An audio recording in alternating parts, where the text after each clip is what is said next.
हमने लेटर देखा, हमारे कुछ ये कॉरेस्पॉन्डेंट मित्र ने उसको व्हाट्सएप किया है। तो हमको उसमें कहा गया है कि पार्टी विरोधी गतिविधि कारण आपको निलंबित किया जाता है और शो कॉज पूछा जाता है। तो क्या पार्टी विरोधी गतिविधि है यह तो उसमें स्पष्ट नहीं किया है, लेकिन अब शो कॉज पूछे तो हमने अपना रेजिग्नेशन भेज दिया है राष्ट्रीय अध्यक्ष नड्डा जी को।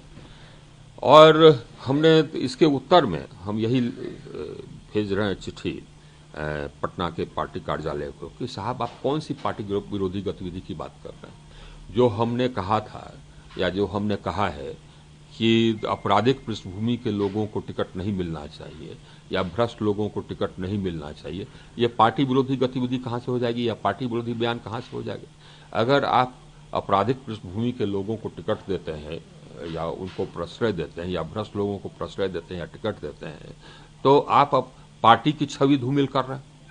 ये तो पार्टी के हित में कभी कदापि नहीं होगा।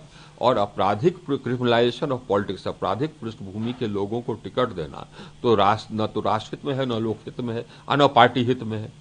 और आप तो हमारी पार्टी जो हमारी पार्टी थी, अब तो मैं वहां से रिजाइन कर दिया, हमारी पार्टी तो यही कहती थी कि हम सब राष्ट्र हित को सर्वोपरि रखते हैं, लोकहित को सर्वोपरि रखते हैं। तो क्रिमिनलाइजेशन ऑफ पॉलिटिक्स तो हमारे पार्टी के फिलॉसफी के खिलाफ भी है।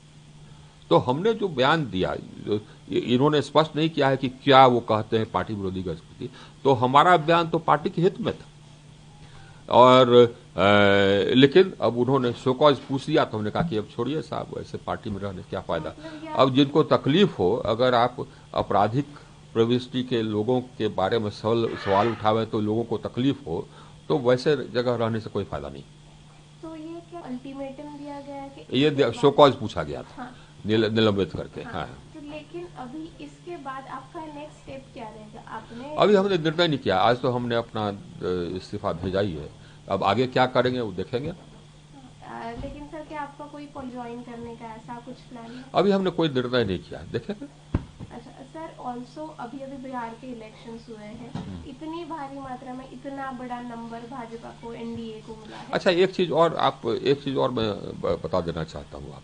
आप देखिए, आप बिहार का चुनाव लड़ रहे थे तो जिसमें कि मेन मुद्दा था कि राष्ट्रीय जनता दल का गुंडा राज और आपराधिक जो वहाँ व्यवस्था जो लालू यादव के समय में जहाँ पर कि अपराध का बढ़ोतरी हुआ या जो गुंडा राज, जंगल राज। तो आप कैसे किसी को कहेंगे कि जंगल राज करते हैं जबकि आप खुद अपने पार्टी में आपराधिक पृष्ठभूमि के लोगों को लेंगे? ये भी सवाल है ना। जैसे कौन? अब जैसे कि आपराधिक पृष्ठभूमि के लोगों के बारे में तो हमने नाम भी बता दिया था ना उसमें कि आप आपराधिक पृष्ठभूमि के बारे के लोगों पर को आप टिकट दे रहे हैं, हमारी एनडीए टिकट दे रही है, ये उचित नहीं है। जैसे नाम तो हमने लिया था, उसी बयान में लिया था। अब ये अनंत सिंह लिया था ना नाम। तो इस तरीके वैसे ही सर, आप इलेक्शन कैंपेन जो हुआ था पूरे बिहार इलेक्शंस में, आप उससे भी काफी दूरी बनाते दिखे हमें। इसके पीछे भी नहीं, हम दूरी बनाते नहीं, हम तो थे। अगर पार्टी को आवश्यकता होती कि हाँ साहब सो आप प्रचार करें, पार्टी हमको कहता तो हम जाते और करते।